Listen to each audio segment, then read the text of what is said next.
से ज़्यादा व्याख्यान दे चुके हैं। यूथ विंग प्लानिंग कमेटी के मेंबर और कोऑर्डिनेशन रोल के रूप में भी सेवाएं दे चुके हैं। यूथ सर्विसेज के लिए पूरे भारत और कंपाला, युगांडा, मॉरिशस, ओमाना, दुबई व नेपाल में यात्रा और भारत के विभिन्न शहरों में ज्ञान योग तपस्या पर व्याख्यान दे चुके हैं।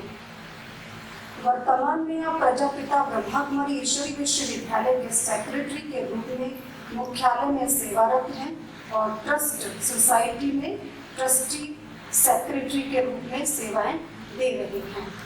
तो हम आपके लिए और क्या कहें, जो स्वयं परमात्मा के दिल तक नशीब है, नूरे रत्न है, जहान के नूर हैं, उनके लिए कुछ पंक्तियाँ फिर भी समर्पित करना चाहेंगे कि खुदा के इस दर के जो साहिब नवाब हो, खुदा के इस दर के जो साहिब नवाब हो, फूल दे हम क्या उन्हें जो खुद रूहे गुलाब हो। नवाजे किस किताब से, अगली लाइन है, नवाजे किस किताब से जो स्वयं एक प्रेरणादायी किताब हो, जो स्वयं एक प्रेरणादायी किताब हो। और आज हमें ओम शांति, ओम शांति, ओम शांति, ओम शांति, ओम शांति। ओम शांति।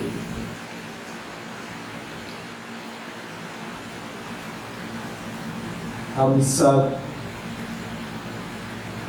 परमात्मा के सिलेक्ट किए हुए वो स्पेशल आत्माएं हैं जिन्हें विश्व नाटक के इस विशेष युग में, कौन सा युग है? संगम युग। इस विशेष युग में स्वयं परमात्मा के साथ का अनुभव करने का सौभाग्य प्राप्त हुआ है।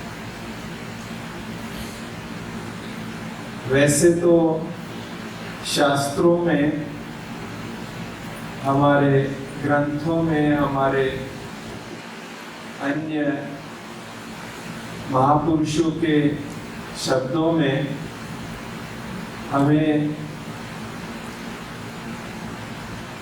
ईश्वरीय सहयोग के अनुभवों के कई किस्से सुनने को मिलते हैं कि कैसे भगवान ने आकर उनकी मदद की।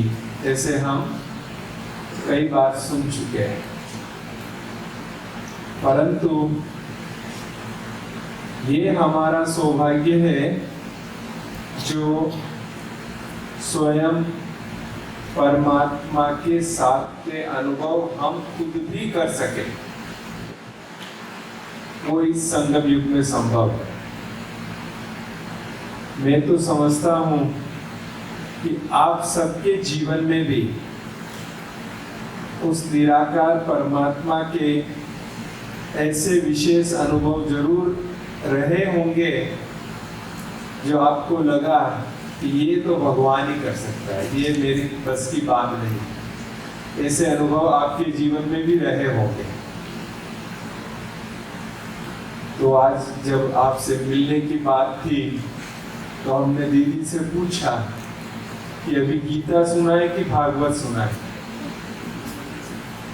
गीता में क्या है? गीता में ज्ञान है, जो भगवान ने दिया वो ज्ञान है गीता में। और भागवत में क्या है? भगवान के साथ के अनुभव है।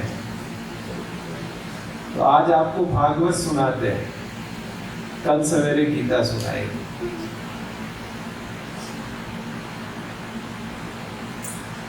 वैसे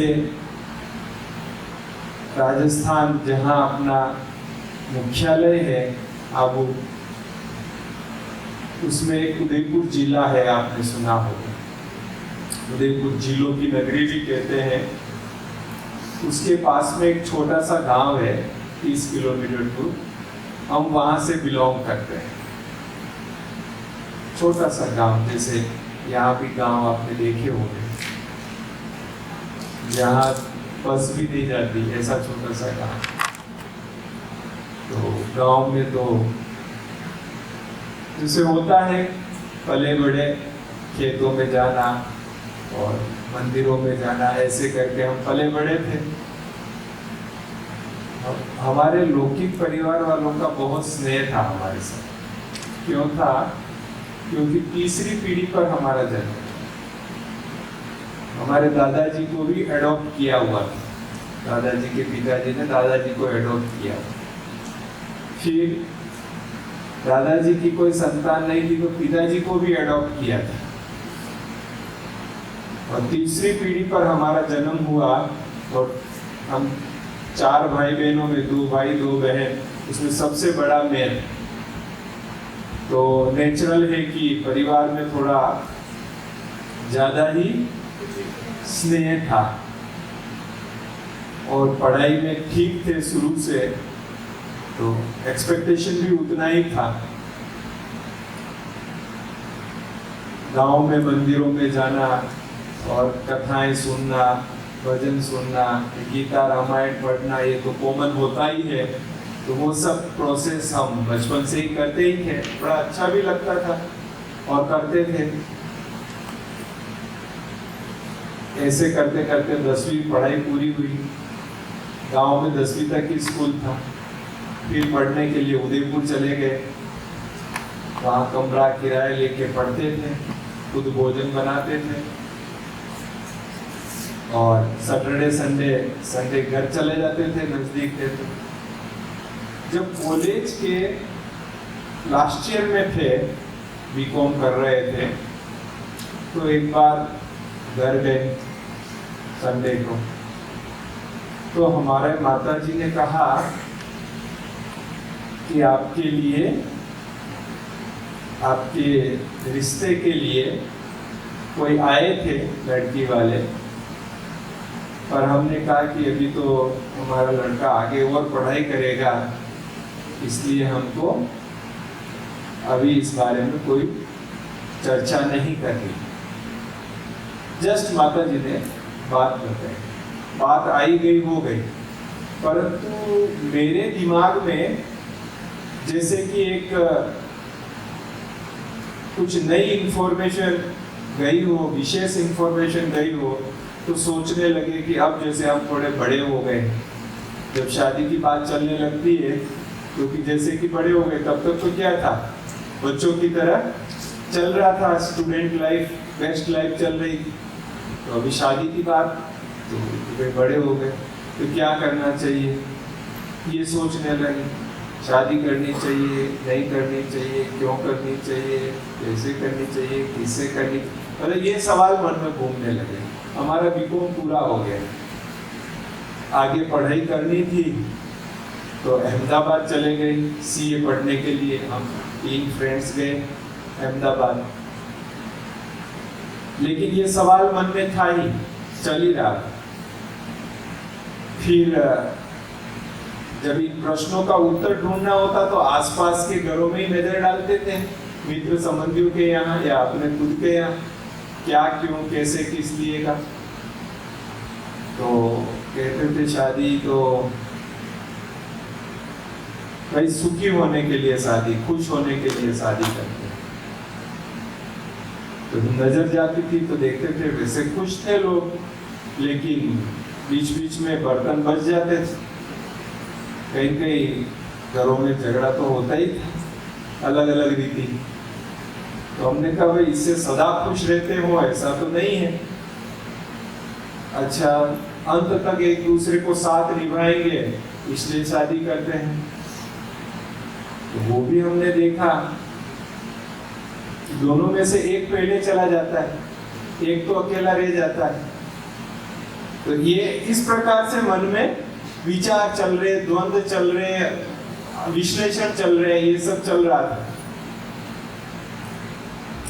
उस समय चूंकि मैंने नया सीए में अभी एडमिशन लिया ही था, तो हमारे पास टाइम रहता था थोड़ा।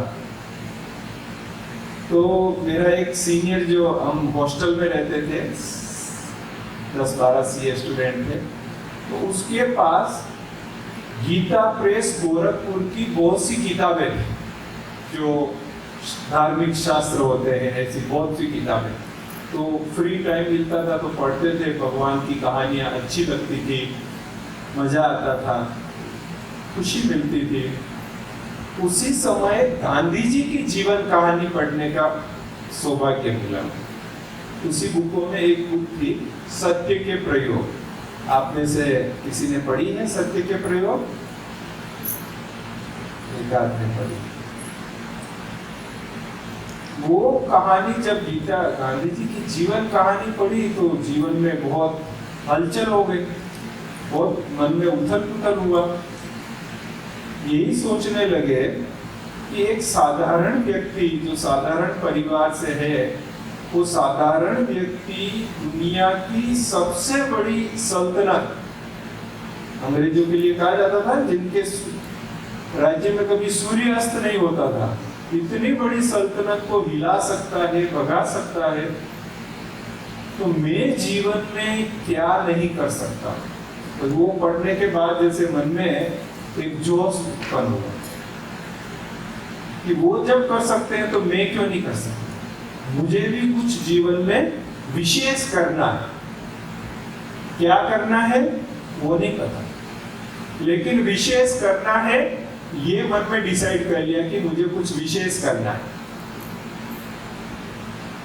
अब विचार आते थे कि उन्होंने जलियांवाला बाग का हत्याकांड किया था अंग्रेजों ने, हम उनके संसद पर जाकर ये करते रहे, ऐसे ऐसे, क्योंकि 20-22 वर्ष की उम्र थी, तो ऐसे सब विचार आते थे।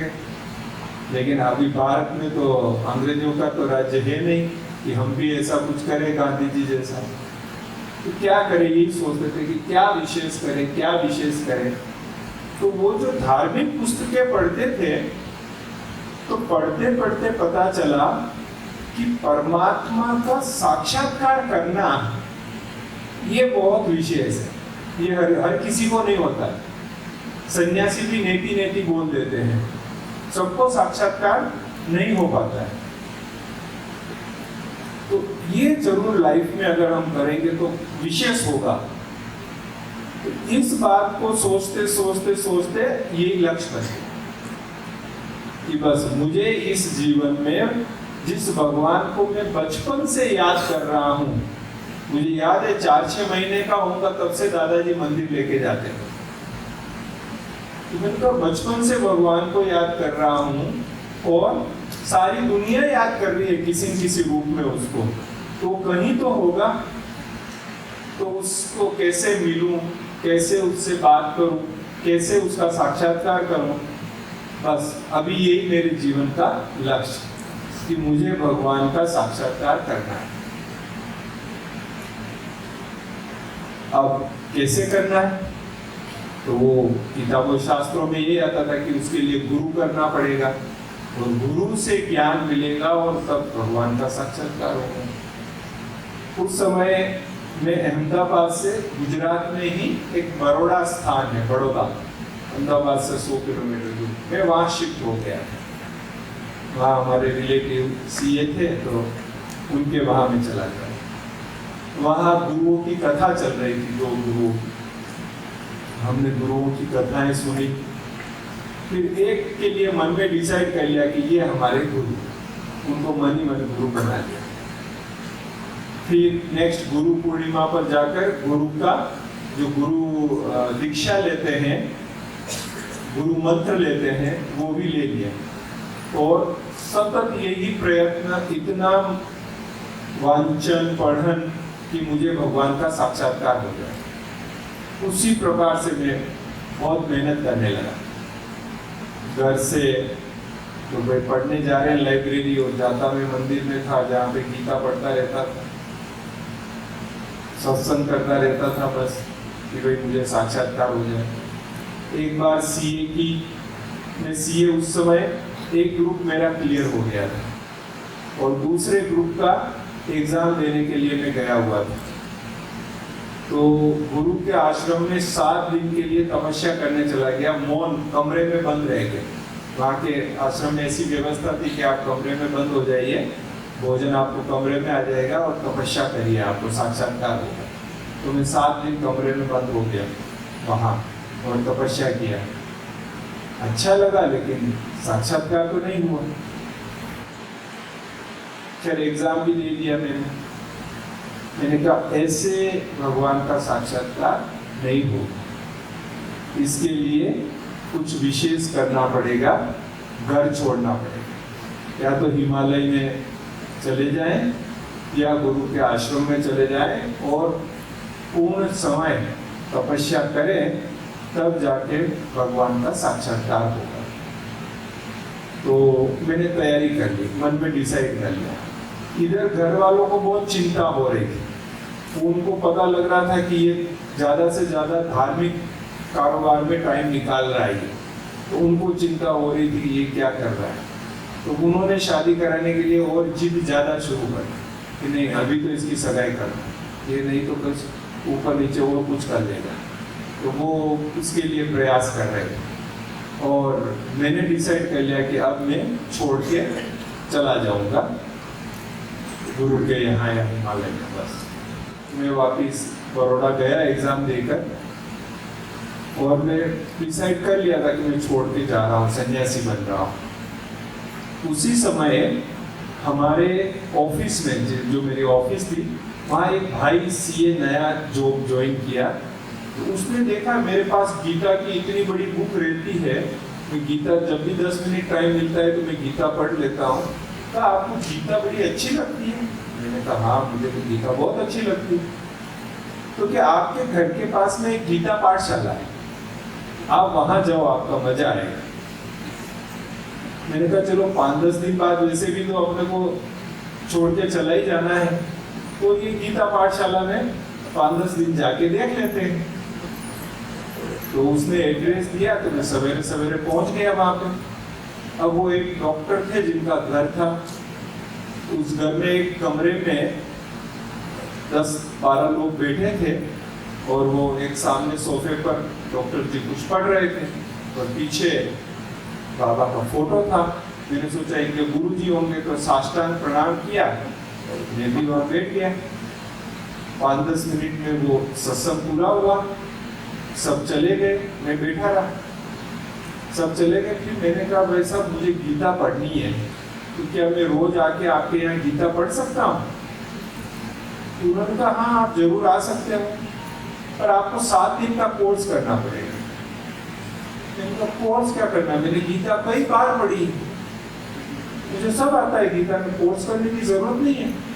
बोले नहीं वो बात तो ठीक है, लेकिन ये ज्ञान जो है थोड़ा नया है, इसलिए आपको थोड़ा इसमें 7 दिन का कोर्स है, 1 घंटा रोज आना है कोर्स करना। तो मैंने सोचा कोर्स की फीस होती होगी, हमारे पास तो कोई ज्यादा पैसे रहते नहीं थे उस समय। हमने कहा कितनी फीस है आपके कोर्स? कोई फीस नहीं, बस खाली आप आइए, आपको 1 घंटा हम पूरा समझाएंगे और कोर्स हो जाएगा। मैंने कहा चलो ठीक है कोर्स कर लेते हैं, अपना क्या करते हैं। तो दूसरे दिन उन्होंने टाइम दिया, मैं पहुँच गया कोर्स करने। तो उन्होंने फिर संस्था का परिचय दिया कि ये देखो ये प्रजापिता ब्रह्मा कुमारी ईश्वरीय विश्वविद्यालय है, यहाँ डिग्री दी जाती है, जैसे वहाँ मेडिकल की डिग्री देते हैं, इंजीनियरिंग की डिग्री देते हैं, सीए की डिग्री देते हैं, ऐसे यहाँ पर भी डिग्री दी जाती है।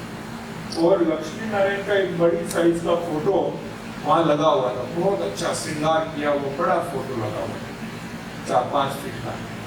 उनका ये डिग्री दी जाती है यहाँ, ऐसा बनाया जाता है। अब वो भाई खुद शादीशुदा थे, वो मुझे पता चल गया पहले ही दिन।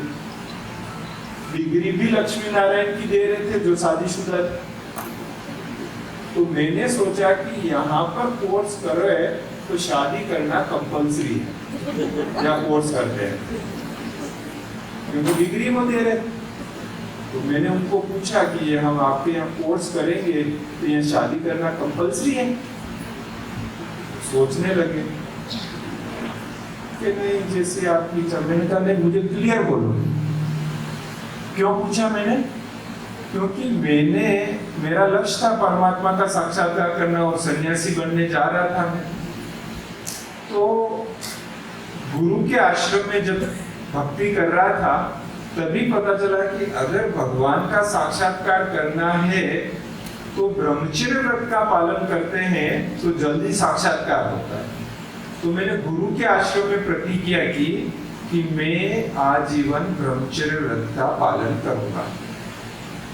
और उस समय तो ऐसा था कि शादी करने के बाद तो ब्रह्मचर्य व्रत का पालन नहीं कर सकते। तो मैंने दूसरी प्रतिज्ञा की कि इस जीवन में मैं शादी नहीं करूंगा। अभी 2 प्रतिज्ञाएं मैंने गुरु के आश्रम में कर ली थी और ये यहाँ लक्ष्मी नारायण बना रहे थे। मैंने कहा ये तो गड़बड़ लगी। मैंने कहा नहीं भाई साहब, आप मुझे क्लियर बताइए कि आपके यहाँ आएंगे तो शादी करना कंपल्सरी है क्या? वो डॉक्टर थे, बड़ा होशियार, साकार बाबा के समय से ध्यान में चलते। तो उन्होंने कहा देखो भाई, हम तो यहाँ भगवान का दिया हुआ ज्ञान आपको सुनाएंगे। शादी करना नहीं करना ये आपका व्यक्तिगत विषय है। उसके लिए हम आपको करना है तो करो, नहीं करना है तो नहीं करो, हमको उससे कोई लेना देना नहीं। हम तो केवल भगवान का ज्ञान आपको सुनाएं। क्योंकि 21 साल की उम्र थी, बोला अगर सोचा कि कहेंगे शादी नहीं करनी है, कहीं भाग गया तो इससे अच्छा है कि बोल बोल जवाब दे दिया कि आपकी इच्छा है तो करो, नहीं करो ऐसा करें। मैंने कहा चलो करते हैं कोर्स। तो पहले दिन उन्होंने आत्मा के बारे में बताया, मैंने सुना, नया चीजें लगी मुझे कई। दूसरे दिन परमात्मा के बारे में बताया, कई चीजें नहीं लगी मुझे। मन में इतना तूफान चलने लगा कि मैंने इतने शास्त्र पढ़े हैं, इतने संतों की कथाएं सुनी है, वो कुछ अलग बात थी, ये कुछ अलग बात कर रहे हैं, आखिर सत्य क्या है क्या नहीं। बहुत तूफान चलने लगा मन में, बहुत तूफान। तीसरे दिन योग के बारे में बताया, तूफान बहुत था। तो मैंने सोचा कि एक चीज तो है कि ये जो बता रहे हैं ना, ये एक सीक्वेंस में एक लॉजिक है इनकी बात में। जैसे मैथमेटिक्स में 2 + 2 4 होता है, ऐसी इनकी बातों में एक लॉजिक दिखाई दे रहा है। चलो सुनते हैं, अपना क्या जाता है।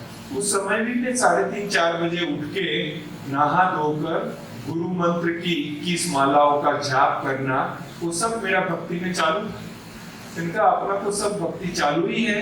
तो सुना रहे तो सुन लेते, क्या फर्क पड़ता है। सुनता रहा।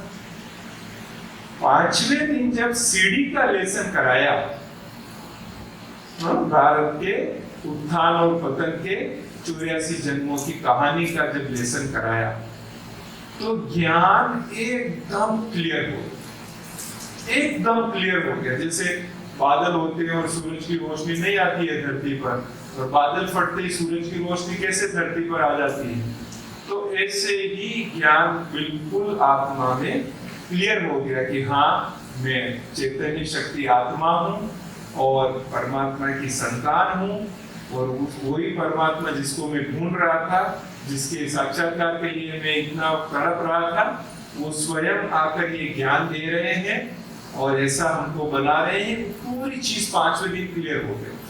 जिस भगवान का साक्षात्कार करने की मैं इच्छा था, साक्षात्कार कितना होता है? 5-10 सेकंड का, 5-10 सेकंड का साक्षात्कार होता है। वो साक्षात्कार करने की जो इच्छा थी, वो साक्षात भगवान सदा काल के लिए मुझे मिल गया, ये मुझे अनुभव हो गया।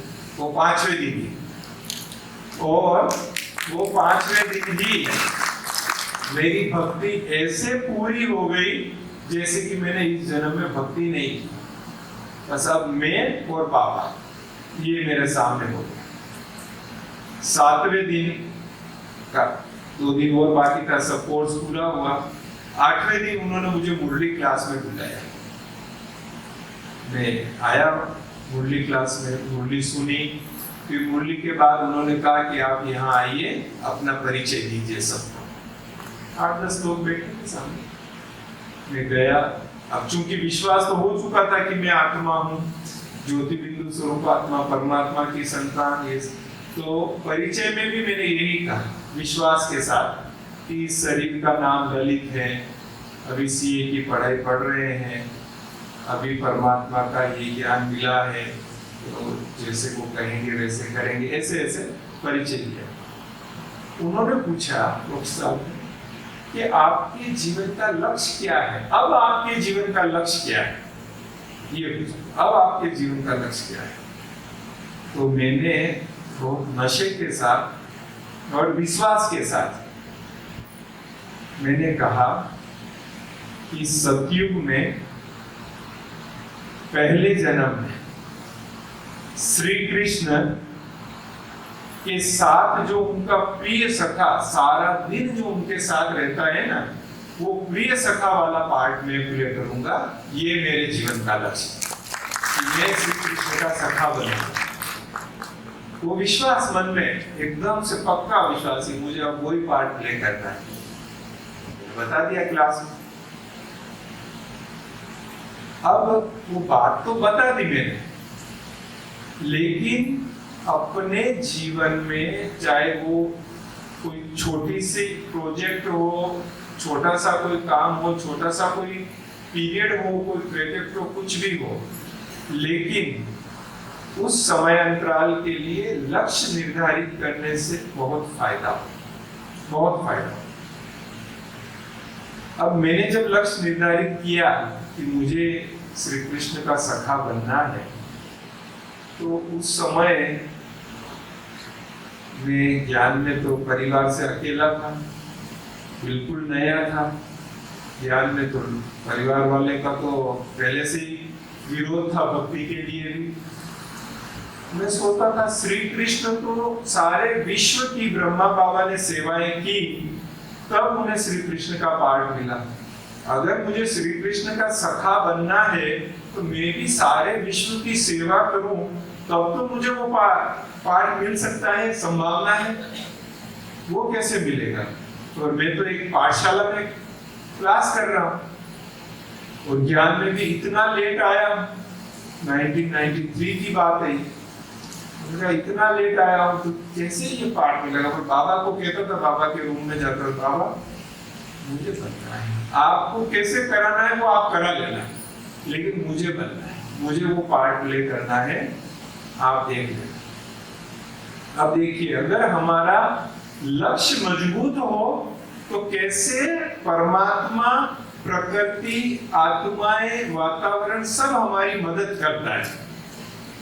तो ड्रामा में उस पाठशाला से सब सेंटर में, सब सेंटर से सेंटर में, सेंटर से सब जोन में, जोन सब जोन से जोन में, और जोन से मधुबन तक बाबा ने यात्रा करा के सेवा में बिठा दिया और मधुबन में बिठा दिया।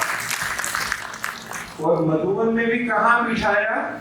अकाउंट्स डिपार्टमेंट में बिठाया, जहां पर पूरे भारत के सभी सेंटर्स की बहनें आती थी। जब मैंने अकाउंट्स में सेवाएं शुरू की उस समय पूरे भारत के सभी सेंटर की बहनें वहां रूबरू आती थी पांडव भवन में। दीदी तो साक्षी है, तो आती थी वहां। तो इतना नशा चढ़ता था कि जिन देवी देवताओं के दर्शन करने के लिए लोग गुफाओं में, कंदराओं में, जंगलों में, कहां पर्वतों में जाते हैं, वो देवी देवताएं दर्शन देने के लिए मुझे सामने से मेरे सामने आ रहे हैं। इतना नशा चढ़ता था मन में कि वो सामने से आ रहे हैं, मेरे दर्शन दे रहे हैं मुझे। और सभी बहनों से कनेक्शन हो गया मेरा अकाउंट्स की सेवा के कारण। अब सेंटर का बीज रूप कौन है? बहनें हैं। तो जब बीज रूप से कनेक्शन हुआ तो सब भाई बहनों से भी कनेक्शन हो गया। तो इस प्रकार से भारत के भाई बहनों से कनेक्शन हो गया मेरा पूरा। और आदरणीय रमेश भाई जी, जो हमारे मुख्य भ्राता जी और ट्रस्ट के मैनेजिंग ट्रस्टी थे, उनके साथ 25 वर्ष तक मुझे सेवा करने का अवसर प्राप्त हुआ। और 2017 में उन्होंने अपनी पुरानी देह त्याग की। और उसके बाद विश्व के बाकी के जो भी सेंटर्स हैं, उनके साथ भी ये अकाउंट, फाइनेंस, लीगल, कारोबार के डायरेक्ट कनेक्शन सबके साथ हो गया 110 देशों में। तो बाबा ने पूरे विश्व तक जो है सेवा के निमित्त बना दिया। एक संकल्प रखा कि मुझे क्या बनना है। लक्ष्य क्लियर था तो कैसे परमात्मा ने सारे विश्व के साथ जोड़ दिया। तो हमारे जीवन का लक्ष्य बहुत क्लियर होना चाहिए। आप सोचिए, एक समुद्र है, बहुत बड़ा समुद्र है, उसमें बीचों बीच आपको एक नाव में बिठा देवे, नाव छोड़ देवे समुद्र के बीच और कहे कि आप जाना। अब आप कहीं भी जाना, आप कहाँ जाएंगे? आपको ये नहीं बताया कि आपको फलाने जगह जाना है, बस आप कहीं भी जाइए। आप कहाँ जाएंगे? नाव कहाँ जाएगी? जहां हवा की थपेड़े उनको ले जाएंगे। कभी पूर्व में जा रहे हैं तो कभी दक्षिण में जा रहे हैं, कभी पश्चिम में जा रहे हैं, कभी उत्तर में। जहां हवा चल रही है जिस तरफ, उस तरफ नाव जा रही है। तो ये जीवन रूपी इस समुद्र में भी अगर हमारे जीवन का लक्ष्य फिक्स नहीं होगा तो हम भी क्या है, चल रहे हैं, चल रहे हैं। बस ये एहसास होगा कि आप चल रहे हैं, जाना कहाँ है पता नहीं, लेकिन बस चल रहे हैं। तो हम कहते हैं कि हमें लक्ष्मी नारायण बनना है, ये बहुत अच्छी बात है, हमें बनना ही है लक्ष्मी नारायण।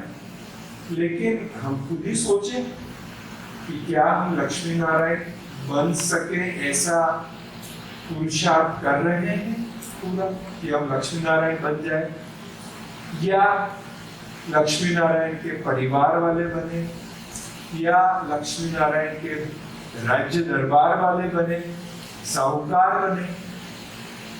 हमें अपने आप का लक्ष्य निर्धारित करके ईमानदारी से चेकिंग करना चाहिए कि मुझे क्या बनना है सतयुग में, मैं अभी तक कितनी बनी हूं उसके लिए, और आगे मुझे अपने लक्ष्य को कैसे प्राप्त करना है। जिस दिन आपके मन में लक्ष्य पक्का हो जाएगा ना, उस दिन वो आपको इतना खींचेगा, इतना आपको धक्का देगा कि आपको उधर स्वतः गाड़ी उधर चलती रहेगी, ढीला नहीं होने देगा लक्ष्य।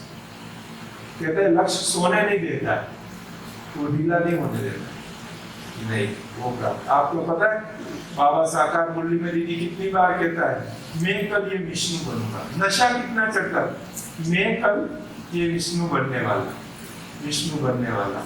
छोटे कृष्ण की फोटो हिस्ट्री वॉल में रखी होती थी संधि के पास, उसको देख देख के बाबा को नशा चढ़ता, क्योंकि लक्ष्य सामने निश्चित, एक्शन करके बता देते। हाँ, खगिया ऐसे ऐसे खगिया मारते हुए बाबा बताते थे कि कल मैं ये बनने वाला। तो ये बात थी। तो खैर 7वें दिन हो गया, 8वें दिन परिचय और सब, एक मुरली क्लास शुरू हो गया। अब वो जहाँ जिन रिलेटिव के साथ में रहता था उनके द्वारा घर को पता चला कि भाई ये कोई ब्रह्मा कुमारी संस्था में जाने लगा है। अब किसी ने सुना ही नहीं, ब्रह्मा कुमारी क्या होता है, किस पक्षी का नाम, वो भी नहीं किसी ने, ना मैंने कभी देखा था, ना सेंटर देखा, ना बहनों को देखा, ना कभी कुछ नहीं देखा था ब्रह्मा कुमारी के बारे में। मैं तो अचानक ही वो पाठशाला के रूप में चला गया, मुझे भी संस्था के बारे में पूरा परिचय नहीं था। 7 दिन का कोर्स भी पाठशाला में किया था मैंने। तो जब घर वालों को पता चला ये ब्रह्मा कुमारी में जाने लग गया, तो उन्होंने इंक्वायरी की इधर उधर से कि भाई ये क्या है संस्था, क्या करती है, क्या नहीं करती है। तो उनको उल्टी सुल्टी बातें भी सुनने को मिली कि आपके लड़के को ले जाएंगे, ये कर देंगे, वो कर देंगे, ऐसा सब। तो उनको और भय हो गया अंदर। तो उसके बाद वो शादी के लिए और प्रेशर करने लगे कि बस अभी तो तेरे को सगाई करनी है, अभी इंटर सीए तो हो गया, तो फाइनल हो जाएगा, बस पहले सगाई कर ले, फिर भले शादी बाद में करेंगे, सगाई करें। और घर पे बहुत लड़कियों वाले भी बहुत आने लग गए, क्योंकि एजुकेशन थोड़ा कम था उस हमारी तरफ, और गांव में पहला सीए में बन रहा था, तो बड़ा वो भी बहुत से आने लग गए, परेशान हो गए घर वाले भी, नहीं अभी करना ही। और मैंने बहाना बना दिया पहले तो कि भाई मैं सीए बनूंगा उसके बाद करूंगा, ये मैंने बहाना कर दिया कि सीए बनूंगा उसके बाद शादी करूंगा। एक बार घर पे गए, पिताजी बहुत गुस्सा करते थे मेरे पर, तो एक बार घर पे गए, जब मैं गांव जाता था ना तो 1.5-2 किलोमीटर पैदल चलना पड़ता था, फिर मेरा गांव आता था। तो जब मैं उतर के पैदल जा रहा होता तो गांव में तो सब पहचानते एक दूसरे को, तो मेरे को देखते ही अरे ललित देखो, माँ बाप का कहना तो मानना चाहिए, गृहस्थ में तो होना चाहिए, ऐसे ऐसे सब समझाने लगते थे। फिर शाम को घर पे सभा लग जाती थी, भाई ललित आया है, ललित आया है, तो गांव पर घर में सभा लग जाती थी। मेरा ज्ञान सुनने के लिए नहीं, मुझे सुनाने के लिए सभा लगती थी कि देखो राम ने भी शादी की थी, कृष्ण ने भी शादी की थी, शंकर जी ने भी शादी की थी, गृहस्थ व्यवहार जैसा तो कोई आश्रम ही नहीं है, ये ऐसा समझाते थे। मैं भी सुनता रहता था, बेटा मुस्कुराता रहता था, सुनता रहता था। एक बार पिताजी ने गांव में सभा रखी, घर में सभा रखी, रिलेटिव भी आए, तो सब दोस्त कहा क्या करना है तेरे को बोल। मैंने कहा पवित्र जीवन जिएंगे, आपकी सेवा करेंगे। उनको इतना गुस्सा आया, बोले आज के बाद इस गांव में पैर रखा तो पैर काट दूंगा, इस गांव में पैर नहीं आना चाहिए। इतना विरोध किया। मैं मुस्कुरा रहा था कि भाई बाबा का परिचय नहीं है इसलिए ये आज गुस्सा कर रहे हैं, लेकिन जब बाबा का परिचय मिल जाएगा तो ये भी हमारे साथ होंगे, सहयोग करेंगे। मैं मुस्कुराता रहता था, उनकी बाकी की बातें मानता था, ये एक के सिवाय बाकी की सब बातें मैं उनकी मानता रहता था। फिर जब बहुत प्रेशर बढ़ गया तो मैंने एक बहाना निकाला, क्योंकि मेरा आर्टिकलशिप पूरा हो गया था, मैंने जॉब शुरू कर दिया था और सीए का एक ग्रुप ही बाकी रहा था। जॉब शुरू कर दिया तो उनका अभी नौकरी भी लग गई, अब तो तेरी सगाई करनी है। तो मैंने एक बहाना कर दिया, मैंने कहा देखो मुझे पवित्र जीवन जीना है, तो ऐसी कोई पवित्र जीवन जीने वाली लड़की मिलेगी ना तो मैं शादी कर लूंगा, क्योंकि उनको शादी हमारे समाज में ही करवानी थी। और हमारा समाज इतना रूढ़िचुस्त विचारधारा वाला समाज था कि जहाँ लड़के को भी सन्यासी बनने की परमिशन नहीं थी, तो लड़की को तो कभी होने का सवाल ही नहीं था। इसलिए मैंने ये बहाना लगा दिया कि ऐसी कोई लड़की मिलेगी तो मैं शादी करूंगा। एक बार घर गया तो वो मुझे कहा चलो एक जगह चलना है, बताया नहीं कहाँ चलना, ठीक है। फिर मुझे पता चला कि हमारे समाज के जो गुरु जी हैं उनके वहां ले जा रहे हैं, उनका एक जगह सत्संग चल रहा था तो वहां ले गए। तो उस समय सत्संग का समय नहीं था, कमरे में थे गुरु जी, तो हम भी कमरे में गए। तो सोफे पर बैठे अनार दाना खा रहे थे, चम्मच से कटोरी में लेके खा रहे थे। हम वहाँ नीचे बैठे, सबने प्रणाम किया, मैंने भी प्रणाम किया, नीचे बैठ गए। जो हमारे रिलेटिव उनको ले गए थे उन्होंने परिचय दिया, ये फलाने गांव से आए हैं, इस लड़के ने सीए किया है, शादी नहीं कर रहा है, घर वाले परेशान है, ये है वो है, सब बताया। तो वो जो संत गुरुजी थे उन्होंने कहा, मुझे पूछा कि क्या नाम है तेरा, क्या नाम है? तो मैंने कहा कि शरीर का नाम ललित। जैसे ही मैंने बोला शरीर का नाम ललित है, उन्होंने वो कटोरी वहां टेबल पे रखी, क्योंकि ये जवाब तो आज दिन तक किसी ने उनको दिया ही नहीं।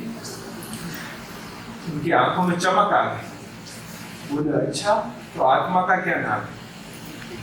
मैंने कहा गुणवाचक कुछ भी कह दीजिए, प्रेम स्वरूप, आनंद स्वरूप, सुख स्वरूप। क्या करते हो? मैंने कहा मैं ब्रह्मा कुमारी में राजयोग का अभ्यास करता हूँ। अच्छा, ब्रह्मा कुमारी में तो बहुत अच्छा है, कितना अच्छा आप लोगों का योग का अभ्यास है, कितना निर्मल जीवन है, कितनी ऊंची तपस्या है आपकी, बहुत अच्छा। मैं भी आलू रोड पे मेरी भागवत कथा थी तो बड़ी दादी जी आए थे, मुझे शॉल पहना के मेरा बहुत सम्मान किया। आप लोगों का जीवन तो बहुत श्रेष्ठ जीवन है, बहुत ऊंची जीवन। वो मेरी महिमा करने लगी। पिताजी सोचे ये ट्रेन तो कोई दूसरे ट्रेन में जाती है। तो उन्होंने कहा गुरुजी ये शादी नहीं कर रहा है, घर में सबसे बड़ा ये है कि शादी नहीं कर रहा है, समाज वाले कहते हैं ये सब ताने मारते हैं, आप उसको कुछ कहो कि ये शादी करे। गुरुजी ने पिताजी की तरफ देखा और कहा कि अच्छा आप ये बताइए कि इसमें क्या क्या अवगुण है। तो गुरुजी ने पिताजी से पूछा कि इसमें कितने अवगुण हैं। तो पिताजी ने कहा कि नहीं, ये अवगुण तो नहीं है। कहा अच्छा, इसके कितने दोस्तों में इसके जितने गुण हैं? तो पिताजी ने कहा गुण तो बहुत है, क्योंकि मैंने क्या किया कि मैंने कभी उनको शिकायत का मौका नहीं दिया किसी भी बात के लिए। बस केवल वो एक ही बात मैं नहीं मानता था शादी की, बाकी हर बात मानता था, सेवा करता था। कहा गुण तो बहुत है इसमें। तो उन्होंने पिताजी को कहा कि आप बहुत भाग्यशाली हो कि आपके घर में ऐसा योगी बच्चा पैदा हुआ है और वो अभी भी घर में रह के आपकी सेवा कर रहा है। नहीं तो योगी तो उड़ते पंछी होते हैं, ये कब से घर छोड़ के चला गया होता तो आप क्या करते हैं? ये तो घर में रह के आपकी सेवा कर रहा है, ये भाग्य है आप। फिर उन्होंने एक जो बात की वो बहुत मार्मिक थी। उन्होंने पिताजी को कहा, मैं अपने घर से भाग के आया हुआ, आप लोग मेरी पूजा करते हो। मैं भाग के आया हूँ, आप लोग मेरी पूजा करते हो। ये तो घर में रह के आपकी सेवा कर रहा है और आपको क्या चाहिए?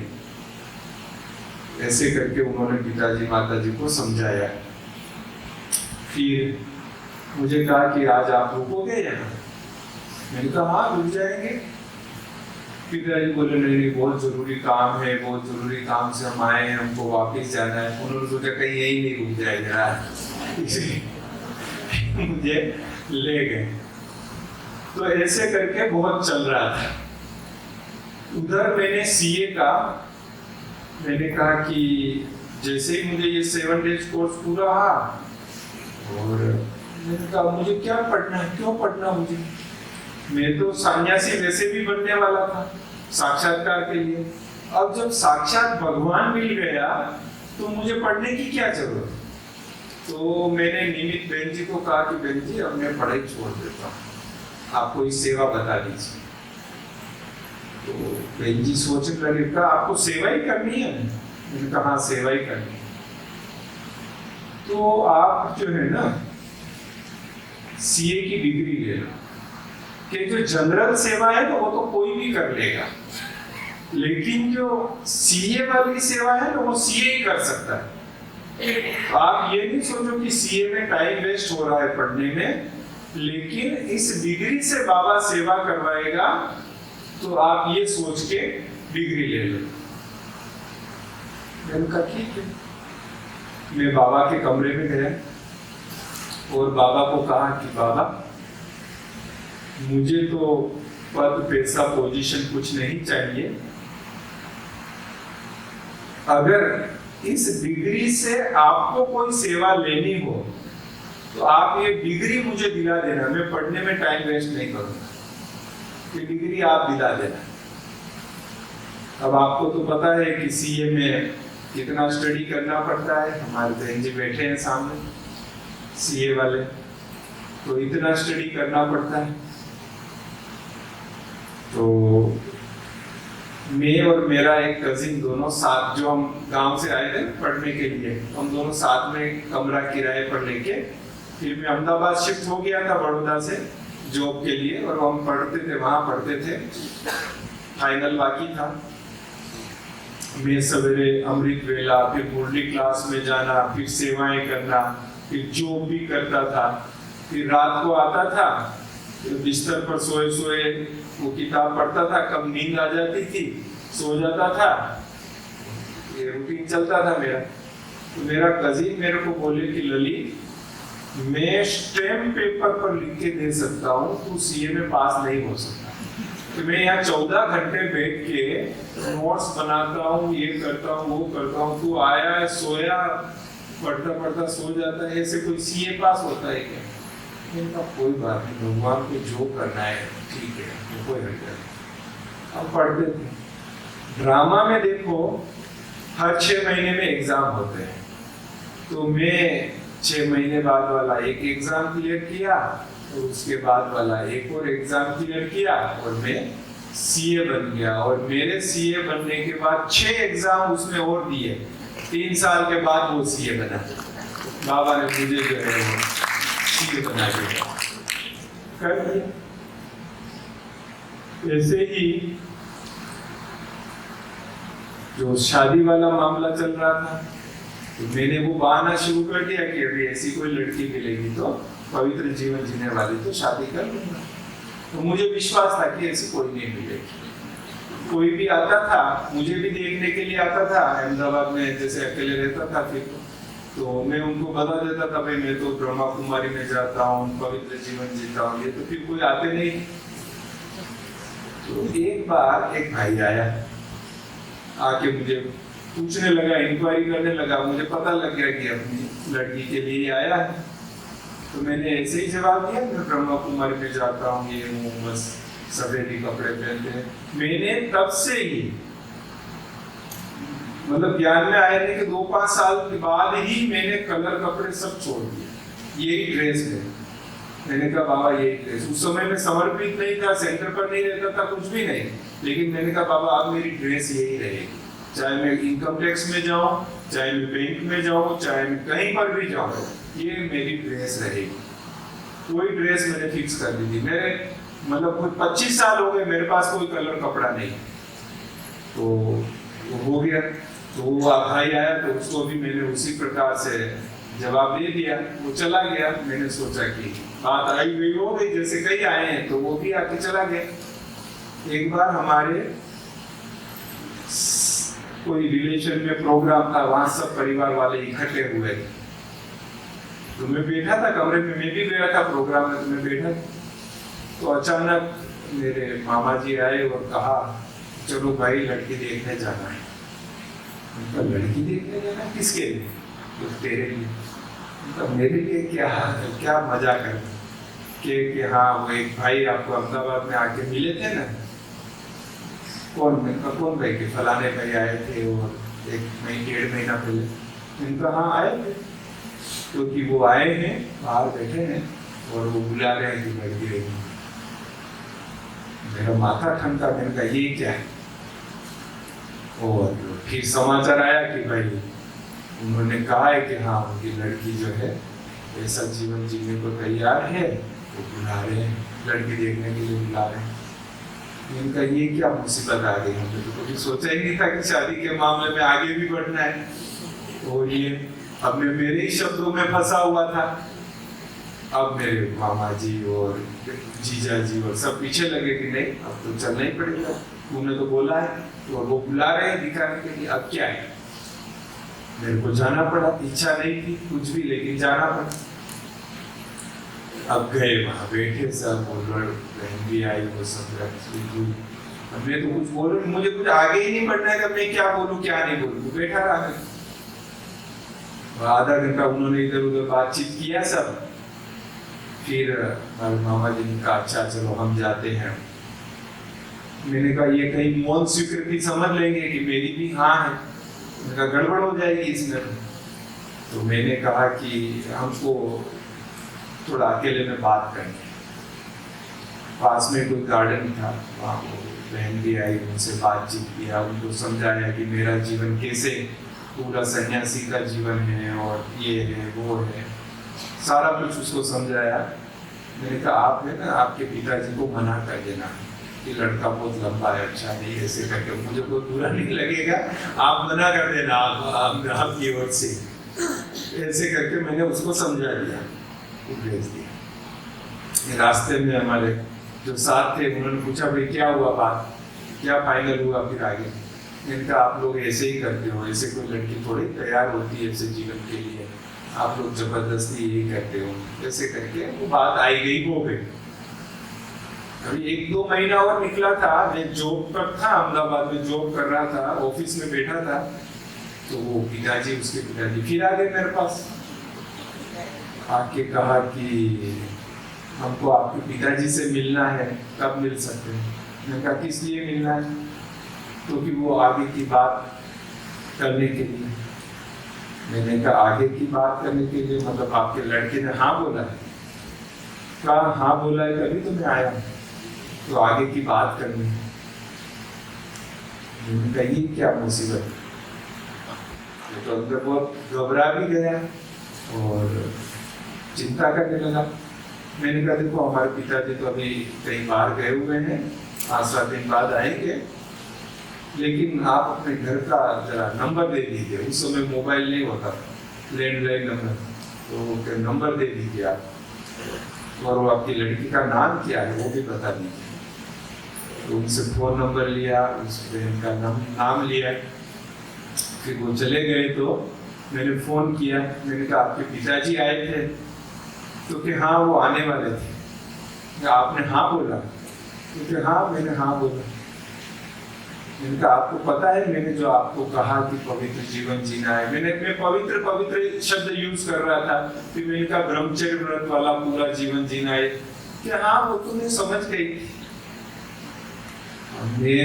वो बोलती जाए, मेरे पैर के नीचे से धरती खिसकती जाए कि ये क्या हो रहा है। मैंने कहा देखो आप जल्दी नहीं करो, आराम से सोचो, ये फैसला जल्दीबाजी का फैसला नहीं है, आप आराम से सोचो। बोले हाँ मैंने तो सोच लिया। मैंने कहा ये तो गड़बड़ हो जाएगी। मैंने कहा ऐसा है तो हम एक बार वापिस मिलते हैं। फिर मैं मिलने गया, मिला बड़ौदा में, फिर जहाँ मैंने कोर्स किया था वहाँ लेके गया उसी दिन उसको। तो जो युगल थे उन्होंने उनको समझाया, जिन्होंने मुझे कोर्स कराया उनके युगल ने उनको समझाया कि देखो ये ललित तो बिल्कुल सन्यासी है, न इसको कोई खाने का शौक है, न पहनने का शौक है, न ये कोई मूवी में जाता है, ये पूरा सन्यासी, इसका जीवन ही सन्यासी है। तेरा तो नहीं है ना, इसके तो जीवन का लक्ष्य यही था। तेरे जीवन का तो ऐसा लक्ष्य नहीं था, तू कैसे जिंदगी गुजारेगी? ये तो गुजार लेगा अपनी, क्योंकि इसने तो ऐसे ही डिसाइड किया होगा, पर तू कैसे गुजारेगी अपनी जिंदगी? ऐसे आधा पौना घंटा उसने बहुत समझाया। उसके पहले मैंने पार्क में बैठ के उसको बहुत समझाया, उसके बाद वहाँ पाठशाला में ले गया, उन्होंने भी बहुत समझाया। फिर मैं उसको स्कूटर पर रेलवे स्टेशन छोड़ने गया, तो स्कूटर से उतरते समय भी वो फिर वापस बोली कि मेरे निर्णय में कोई परिवर्तन नहीं है। अब मेरे लिए तो काटो तो खून नहीं गली स्थिति हो गई। अब मैं कहूँ अब क्या किया जाए? मैंने कहा आप सोचना, जल्दी नहीं करो। ऐसे करके मैं बाबा को इतना याद करूँ, इतना योग, ज्वालामुखी योग क्या होता है तब मुझे पता चला क्या होता है। तो इतना याद करूँ कि बाबा गलती मेरी है कि मैंने ये बहाना दिया, मैं मान रहा हूँ कि मेरी गलती है, लेकिन गलती किससे नहीं होती है। अब सुधरने का मौका तो दो, आप चांस तो दो। द्रौपदी की लाज जो है आपने बचे, ऐसा शास्त्रों में कहते हैं। अब प्रैक्टिकल आपके सामने है तो आपको कुछ तो करना पड़ेगा। ऐसा बाबा को याद करो, इतना उसको मैं याद करूं कि बाद में बाबा कैसे भी करके बचा लो, इस मुसीबत से बचा लो, फिर मैं आगे कोई बहाना नहीं दूंगा, कोई कुछ नहीं करूंगा, इतना याद करूं बाबा। 15 दिन बाद ही पिताजी का फोन आया कि मामा जी के यहाँ मीटिंग रखी है और तू आ जाना, फिर आगे का फाइनल करना है सर। अब मैं कहूँ बाबा अब क्या किया जाए, कुछ तो करो। मेरा जो कजिन मेरे साथ रहता था ना, सीए कर रहा था, मैंने उसको बोला चलो भाई पिताजी ने मीटिंग रखी है तो वहाँ चलते हैं, लेकिन तू तो मेरे को बचा भाई, तू तो जानता है कि मैं विश्व सेवा के लिए मेरा संकल्प है कि मुझे विश्व सेवा करनी है, ये सब करनी है। तू तो मेरा दोस्त है, बचपन से दोस्त है, तू तो मुझे बचा। लेकिन वो खुद ही चाह रहा था कि मेरी शादी, तो वो कहाँ से बचाएगा मुझे। गए हम साथ में, मीटिंग लगी थी, हमारे परिवार वाले सब बैठे थे। पिताजी मेरे से तो गुस्सा करते थे, मेरे को तो कुछ नहीं बोला। उसको पूछा कजिन ने कि इसकी क्या इच्छा है, बोलो फाइनल, ये क्या कहता है। मैं इतना बाबा को याद करूँ, इतना याद करूँ बाबा, बस आप आ जाओ बस। उसके पहले एक घटना हुई, वो भी इम्पोर्टेंट है, मैं बताता हूँ। वो जब वो भाई मुझे बुलाने के लिए आए लड़की देखने के लिए, उसके एक रात पहले की घटना क्या था कि वो साम दाम दंड भेद सब प्रकार से मेरी शादी का प्रयास चल रहा था। तंत्र मंत्र टोटके सब कुछ चल रहा था कि कैसे भी हो जाए इसकी। तो उसके एक रात पहले ही हमारे मामी जी मम्मी जी और सब ने एक जगह चलना है तेरे को, चलो। वो बताते नहीं थे कहाँ जाना, एक जगह चलना है तो चलो। तो वो हमारे एक रिलेटिव के यहीं गए। अब यहाँ तो मुझे पता नहीं, लेकिन हमारे उस तरफ ऐसा होता है कि घर में कोई शरीर छोड़ता है ना बड़ा, तो वो फिर परिवार वालों के ही किसी के शरीर में आता है और कुछ समझाता है, बताता है, ऐसा ऐसा, उसको पूर्वज बोलते हैं। वो आते हैं और ऐसा सब कुछ कहते हैं, बोलते भी हैं और कुछ सॉल्यूशन भी देते हैं, समझाते भी हैं। तो वो उस घर में लेके गए कि जहाँ हमारे एक रिलेटिव ने शरीर छोड़ा था और उनके बहू के शरीर में आते थे और वो आके सबका काम करते थे। किसी का बिजनेस में नुकसान है तो उसको कुछ समझाते थे तो उसका ठीक हो जाता था, किसी की शादी नहीं हो रही थी तो उसको समझाते तो ठीक हो जाता, कुछ ऐसा ऐसा वो करते थे। तो वो पूर्वज आते, वो आत्मा आती थी उनके शरीर में, बहू के शरीर में, वो वहां लेके गए थे। मैं समझ गया कि ये यहाँ लेके आए हैं क्योंकि मैंने सुना हुआ तो था उनके बारे में। मैंने कहा बाबा, वो फिर बैठे तो उनकी बहू को भी बिठाया, अगरबत्ती लगाई, उनको आह्वान किया उस आत्मा को आने के लिए। तो मैंने कहा कि बाबा, ये आत्मा है और आप परमात्मा, ये आ रहे हैं, आप भी आ जाओ और जो आपको जवाब देना है दिला दो आप, लेकिन ये मेरा कुछ नहीं है अभी, इसमें आप जानो, आपका काम है, आपको संभालना है, क्या करना है क्या नहीं करना है। मैंने भी बाबा का आह्वान किया, फिर वो आत्मा आई और फिर बातचीत किया। तो हमारे मामी जी ने कहा कि ये अपना ललित है, इतना समझा रहे हैं, समझता ही नहीं है, शादी नहीं करता है, समाज में लोग क्या कहते हैं, ब्रह्मा कुमारी करके कोई उसमें जाता है और समझता ही नहीं है, आप इसको कुछ समझाओ, आप इसको ये कुछ करो, इसको बोल रहा था। तो उन्होंने मेरी तरफ देखा, सबकी तरफ देखा, मैं बाबा को बहुत पक्का याद कर रहा था बाबा। तो उन्होंने कहा देखो, ये जहाँ जाता है ना वो अच्छा स्थान है। सामने से उन्होंने सर्टिफाई किया, ये जहाँ जाता है वो अच्छा स्थान है, भगवान का स्थान है, इसको जाने देना, रोकना नहीं। ये अच्छे काम के लिए जाता है और अच्छा काम करता है, इसलिए इसको रोकना नहीं। मेरे मन को आफत मिली, चलो यहाँ तो बचे हम। तो उन्होंने कहा, रिलेटिव ने कहा, लेकिन ये शादी नहीं कर रहा है ना, आप इसका मन बदलो ना शादी करने के लिए, कि घर में शादी करे, ये करे सब। कहा देखो, मैं जो है ना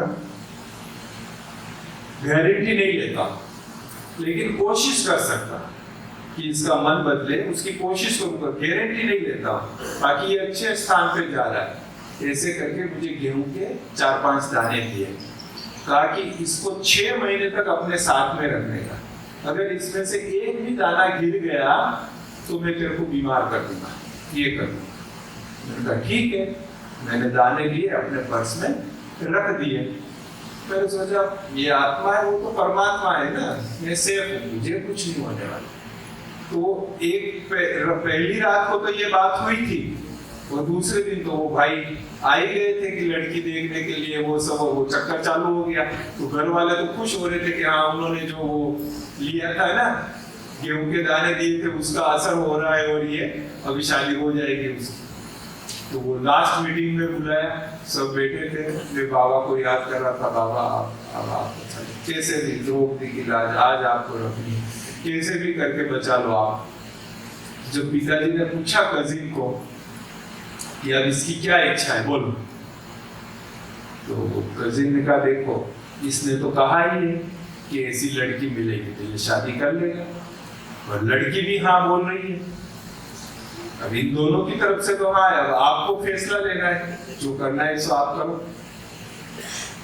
तो पिताजी बोले देखो, कैसे जिह्वा पर सरस्वती बैठती है तब क्या होता है, जैसे वो कहते हैं ना, रावण विभीषण है, रावण कुंभकर्ण, और उन्होंने मेघनाथ, उन्होंने जो है वो मांगा था, वर मांगा था, तो कुंभकर्ण को इंद्रासन चाहिए था। तो देवताएं सब डर गए कि ये इंद्रासन मांग लेगा तो हमारा शासन चला जाएगा। तो सब देवताएं सरस्वती के पास गए कि हे माँ, रक्षा करो हमारी, कि आप उसकी जीभ पर बैठ के दूसरा कोई शब्द बुलवा दो तो तथास्तु हो जाए, तो हमारा इंद्रासन बच जाए। तो जब वो बोलने गया इंद्रासन, तो सरस्वती जीभ पर बैठ गई, तो बोला मुझे निद्रासन चाहिए, तो तथास्तु हो गया, तो उसको निद्रासन मिल गया। तो 6 मास सोना, 6 मास जागना। तो मैं भी याद कर रहा था कि सरस्वती आप कुछ कृपा करो अभी पिताजी की जीप पर बैठकर। तो पिताजी ने कहा अगर इसको ऐसा ही जीवन जीना है तो ये अकेला ही बहुत है ना, दूसरे को लाके क्या करेंगे। सामने से उन्होंने ही कहा कि अकेला ही बहुत है, दूसरी को लाके क्या करेंगे। मेरे को इतना राहत हुआ कि मैंने कहा बाबा आज आपने बचा लिया है, बस आगे मैं ध्यान रखूंगा। अब मैं कोई बहानेबाजी नहीं करूंगा और मैं ध्यान रखूंगा, ये सोच के वो एपिसोड उस दिन पूरा हुआ। उसके बाद वो फाइल फिर बाद में कभी भी नहीं खुली, वो सदा के लिए वो बंद हो गई। लेकिन पिताजी का गुस्सा तो यथावत था मेरे पर। मेरे से छोटी 2 बहनें थी, एक की शादी पिताजी ने करवा दी थी जब मैं सीए कर रहा था, और दूसरी की शादी के लिए वो लड़का ढूंढ रहे थे, कहीं सेट नहीं हो रहा था, निराश थे थोड़ा। मैं गांव गया तो मेरे पर गुस्सा निकाला कि तू ब्रह्मा कुमारी में जाता है ना, इसलिए तेरी बहन से कोई शादी नहीं करता, इसलिए अभी इसके लिए लड़का ढूंढना और इसकी शादी का खर्चा करना ये तेरे ऊपर है। एक की मैंने करा दी, अब दूसरे की तेरे को कराना। सुन लिया मैंने। अब मैंने क्या था, क्योंकि ज्ञान में आया तब से मैंने 2 चीजों पर खास अटेंशन दिया। पहला ये कि कोई भी मुझे कुछ भी सेवा देता, चाहे घर में, ऑफिस में, लौकिक में, अलौकिक में, कोई भी सेवा देता, तो मैं बाबा के रूम में जाके बाबा को बोल देता, बाबा ये सेवा दी, आप देख लेना। चार्टर्ड अकाउंटेंट ना, तो एग्रीमेंट साइन करता हूं मैं। तो बाबा के साथ भी एक एग्रीमेंट साइन किया। क्या साइन किया? कि आप जो कहेंगे वो मैं करूंगा। एग्रीमेंट का पहला पार्ट है कि आप जो कहेंगे वो मैं करूंगा। दूसरा पार्ट है मेरा जो कुछ छोटा मोटा काम हो आप कर लेना। ये बाबा के साथ एग्रीमेंट साइन कर लिया। तो जो भी कोई सेवा देता था मैं जाके बाबा के रूम में, ऐसा नहीं कि बाबा का फोटो लगाए, नहीं, जैसे आपके साथ कैसे बात कर रहा हूँ कि बाबा बैठा है, घर के बड़े बैठे हैं, बाबा बैठा है, जाके मैं बाबा को शेयर कर रहा हूँ, बाबा को बता रहा हूँ, और मैं बता के निश्चिंत हो जाता हूँ। और दूसरी बात कि हर चीज बहन जी को पूछ के करने हैं।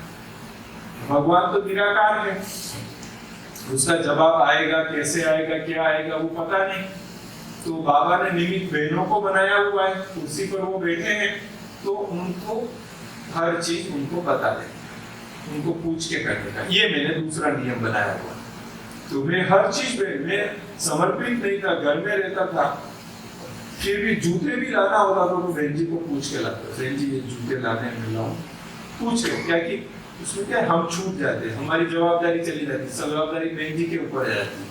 कुछ अच्छा बुरा भी हुआ तो बहन जी जाने, हम क्या करें, बहन जी आपने कहा और हमने किया, तो मैं छूट जाता था। लेकिन मैं करता था कि वो ऐसा नहीं कि वो कहते थे और मैं करता नहीं था, वो कहते थे और मैं करता था। भाई बाबा का, बहन जी को बाबा ने निमित्त बनाया, जैसा बाबा बहन जी से कहलवा रहा है, बाबा ही कह रहा है, ये समझ के कर लेने। ये 2 चीजें मैंने धारणा रखी हुई थी। तो जब पिताजी ने बोला कि ये बहन की शादी का खर्चा करना और लड़का ढूंढना, मैंने बाबा को जाके बाबा को बता दिया, बाबा पिताजी ने ये सेवा सौंपी है, आप देख लेना। उस समय में एक कंपनी में फाइनेंस एग्जीक्यूटिव के रूप में जॉब कर रहा था अहमदाबाद में। अचानक मुझे सेंटर से बहन जी ने कहा कि ललित भाई, मधुबन से पत्र आया है विश्व रतन दादा का कि वहां अकाउंट सेवा में 15 दिन के लिए आपको निमंत्रण दिया है, तो आप जाएंगे मधुबन में अकाउंट सेवा के लिए। 1997 की बात। तो मैंने कहा दीदी ये तो मेरे लिए लॉटरी है, मैं जरूर जाऊंगा 15 दिन सेवा के लिए। कि मैं जवाब लिख दूं? मैंने कहा आप लिख दीजिए। कहा ठीक। मैंने लिख दिया। मैं ऑफिस गया और एप्लीकेशन लिखी 15 दिन छुट्टी के लिए। जाके बॉस को दिया कि मुझे 15 दिन छुट्टी चाहिए। बॉस को किसके लिए चाहिए? मुझे, मैंने कहा सेवा में जाना है, ऐसे सेवा के लिए। नहीं, आप इतनी जवाबदार पोस्ट पे 15 दिन की छुट्टी नहीं मिल सकती। आप 2-3 दिन की बात अलग है, नहीं दे सकते। मैंने कहा भाई मेरे जीवन की लॉटरी है, इसमें तो मुझे जाना ही है, मुझे नहीं मिल सकता। मैं अपनी केबिन में गया, रेजिग्नेशन लेटर लिखा, इस्तीफा लाके पकड़ा दिया, ये आपकी नौकरी मुझे नहीं करनी है, मुझे छुट्टी दो। वो मेरे सामने देख के लगा पागल हो गया, इतनी अच्छी नौकरी कहाँ मिलेगी? उस समय इतनी नौकरियां नहीं थी इंडिया में, इतनी अच्छी कहाँ मिलेगी तेरे? मेरे को मिल जाएगी, आप चिंता ही नहीं करो, रेजिग्नेशन एक्सेप्ट करो। बोले ऐसा है, या तो तू नौकरी ढूंढ ले पहले, फिर रिजाइन कर। मैंने कहा आप कोई चिंता नहीं करो, आप रिजाइन एक्सेप्ट करो मेरा और मुझे छुट्टी करो। उसने रेजिग्नेशन एक्सेप्ट कर लिया, मैं मधुबन चला गया। 15-20 दिन सेवा की, सेवा करके वापिस अहमदाबाद आया। अब किराए के मकान में रहता था, जिसका हर महीने किराया देना था, और दूसरा खर्चा भी सब करना था, बहन की शादी का खर्चा करना था, और नौकरी भी छूट गई। तो हम चौराहे पर खड़े थे, अभी क्या करना है? लेकिन मन में विश्वास कि भगवान का काम है। मैंने तो भगवान के काम में मदद किया, भगवान को जो करना है करे, मैं क्या जानता। मैं बड़ा निश्चिंत रहने वाला बंदा। तो मैंने बहन जी को कहा, बहन जी अभी मेरे पास 3 ऑप्शन है, आप जो कहें सो करो। बहन जी कहे क्या है?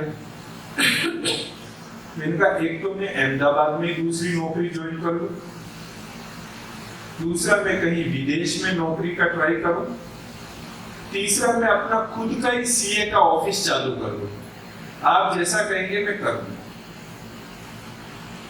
बहन जी ने कहा ऐसा करो, अपना खुद का सीए का ऑफिस करो। मैंने कहा ठीक है। बहन जी ने तो बोल दिया। अब मैं सोचने लगा मन में कि सीए के ऑफिस करने के लिए किसी ऑफिस को किराए पर भी लेना पड़ेगा, उसको डिपॉजिट देना, एडवांस किराया देना, उसमें फर्नीचर बनाना, और उसके बाद भी कोई क्लाइंट भी होना चाहिए जिसकी ऑडिट करूं। मैं तो अहमदाबाद में नया था, इतना परिचय भी नहीं था किसी का। पर बहन जी ने बोला, मतलब बाबा ने बोला। मैंने कहा ठीक है। तो जिस कमरे में मैं किराए पर रहता था, उसी के एड्रेस पर विजिटिंग कार्ड छपवा के सबको डिस्ट्रीब्यूट किए फ्रेंड्स को कि मैंने सीए की प्रैक्टिस चालू किया है, कुछ काम हो तो बता। अब आप देखो 1000 हाथ वाला क्या कमाल करता है। भक्ति में हमने बहुत महिमा गाई परमात्मा की, कितनी महिमा गाई, अलग अलग शब्दों में, अलग अलग भाषा में, अलग अलग धर्म के हिसाब से, पर अनुभव उतना नहीं होता था। यहाँ हम संगम युग में वो प्रैक्टिकल अनुभव कर सकते हैं। तो अभी मुझे प्रैक्टिस किए हुए 20 दिन हुआ, और मुझे इतना काम मिला जो मेरे पूरे साल की सैलरी के बराबर होता है। इतना केवल 20 दिन में। मैंने इतना थैंक्स किया बाबा को कि लोगों के तो 1-2 साल तक खर्चे भी निकलते हैं कि नहीं निकलते हैं, और आपने 20 दिन में इतना मुझे दे दिया। मैं खुश था, काम कर रहा था। अभी 10 दिन और निकले, और एक अहमदाबाद का सीनियर चार्टर्ड अकाउंटेंट मेरे पास आया और आके मुझे बोला, ललित जी आपने प्रैक्टिस शुरू किया? मैंने कहा हाँ। तो कहा कि आप मेरी ऑफिस आना 11 बजे। ठीक है। मैं गया उसके ऑफिस का। देखो मेरी एज हो गई है, मेरा काम बहुत बढ़ रहा है, मुझे एक पार्टनर की जरूरत है, तो आप मेरे साथ पार्टनर के रूप में ज्वाइन करेंगे? मैंने कहा अब क्योंकि अभी कोई पुरानी फर्म है, उसमें पार्टनर हो तो गुडविल का पैसा देना पड़ता है, तब पार्टनरशिप में लेते हैं। मेरे पास तो था नहीं देने के लिए। तो मैंने कहा भाई साहब मेरे पास तो कुछ है नहीं आपको देने के लिए, तो मैं कैसे आपको पैसा दूं, पार्टनर कैसे बनूं? बोले अरे आप सीए हो, आप आके बैठो, ये आपका केबिन है, आप काम शुरू करो, इसी महीने से मैं आपको इतना % शेयर दे सकता हूँ, आप पार्टनरशिप ज्वाइन करते हो। मैंने कहा ठीक है, मैं आपको शाम तक बताता। मैं फिर बहन जी के पास गया, कहा बहन जी ऐसे पार्टनरशिप की ऑफर है, तो क्या करूं? बहन जी ने कहा कि आप ज्वाइन कर लो। मैंने ज्वाइन कर ली पार्टनरशिप। अब कमाल देखो आप, जिस महीने में मैंने पार्टनरशिप फर्म ज्वाइन की, उस महीने में वहां एक नया सोर्स ऑफ इनकम शुरू हुआ, बिल्कुल नया सोर्स ऑफ इनकम। और जो मेरा शेयर मिलता था वो भी मुझे एक बहुत अच्छी रकम कैश में, मतलब हर महीने मिल जाया करती थी। और 8-9 महीने में बहन की शादी के लिए जितना पैसा चाहिए वो इकट्ठा हो गया 8-9 महीने में। अगर मैं नौकरी करता तो 5 साल में वो पैसा मुझे नहीं मिलता, 5 साल तक भी नहीं मिलता। वो भगवान ने नौकरी छुड़ाई, रोड पर लाया, प्रैक्टिस चालू कराई और 8-9 महीने में वो पैसा इकट्ठा हो गया। उधर एक बहुत अच्छा परिवार मिल गया, बहुत अच्छा लड़का मिल गया, सब फाइनल हो गया, फिर शादी भी हो गई। शादी बहुत धूमधाम से शादी हुई, खर्चा हुआ। पिताजी बोले इसके पास पैसा कहाँ से आया, इसकी तो नौकरी भी छूट गई थी, इसने लोन लिया है या क्या किया है, पैसा कहाँ से लाया। उनको तो 1000 हाथ वाला दिखाई नहीं देता है, वो तो हमें दिखाई देता है 1000 हाथ वाला। खुश है और वो चिंता के वो सोच रहे कि ये कैसे हुआ। खैर शादी जब पूरी हुई तो वो लड़के के पिताजी, हमारे पिताजी आपस में बैठे थे, मैं भी बैठा था। तो मुझे वो लड़के के पिताजी ने हमारे पिताजी को पूछा कि अपना कोई परिचय नहीं था परिवारों का आपस में, फिर भी आपकी लड़की को हम ले जा रहे हैं, आपको पता है क्यों ले जा रहे हैं आपकी लड़की को हम। तो पिताजी ने कहा कि जी बताइए क्यों ले जा रहे हैं।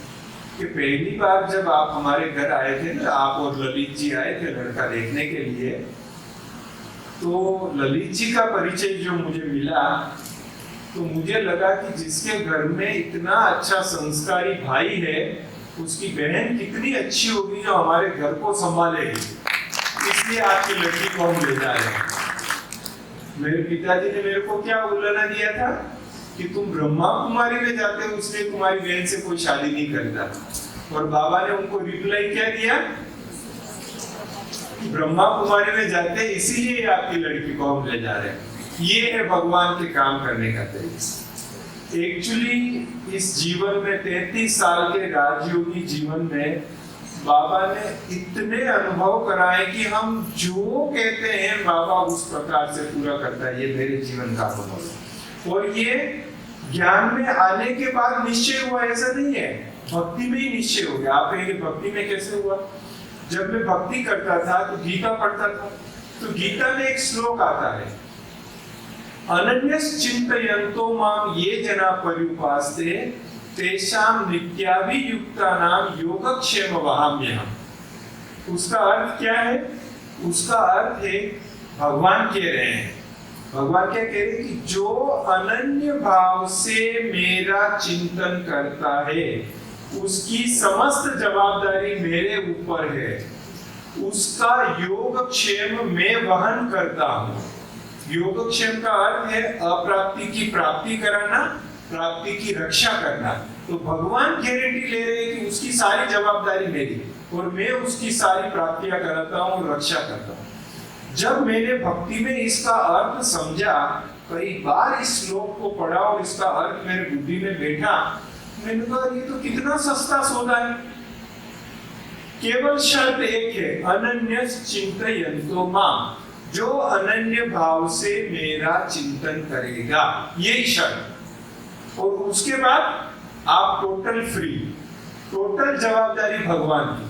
मैंने भक्ति में डिसाइड कर लिया कि परमात्मा मैं आपका चिंतन करूंगा, आपको याद करूंगा, बाकी सारा आप संभालना। ये गारंटी कार्ड मैंने भक्ति में ही ले लिया, डेबिट कार्ड क्रेडिट कार्ड की चिंता ही नहीं करनी पड़ी, भगवान का गारंटी कार्ड आ गया मेरे पास, तो मैं निश्चिंत था। और ज्ञान मिलने के बाद उसका भरपूर उपयोग किया उस गारंटी कार्ड का। मैंने एक गांव में एक गुरुजी कथा सुना रहे थे, कथा में सुनाया भगवान की महिमा कि अरे भगवान तो सब कुछ कर सकता है, अगर नदी में बहुत पानी हो और आपको दूसरे किनारे जाना हो तो भी आप भगवान का नाम लेंगे तो नदी रास्ता दे देगी, ये हो जाएगा। ऐसे ऐसे भगवान की बहुत महिमा की। कथा पूरी हुई, सब अपने अपने घर गए। शाम को वो महाराज नदी पर नहाने जा रहे थे, गांव के बाहर नदी थी, नदी पर नहाने जा रहे थे। तो देखा एक व्यक्ति दूर से पेड़ पर चढ़ रहा है, उतर रहा है, चढ़ रहा है, उतर रहा है।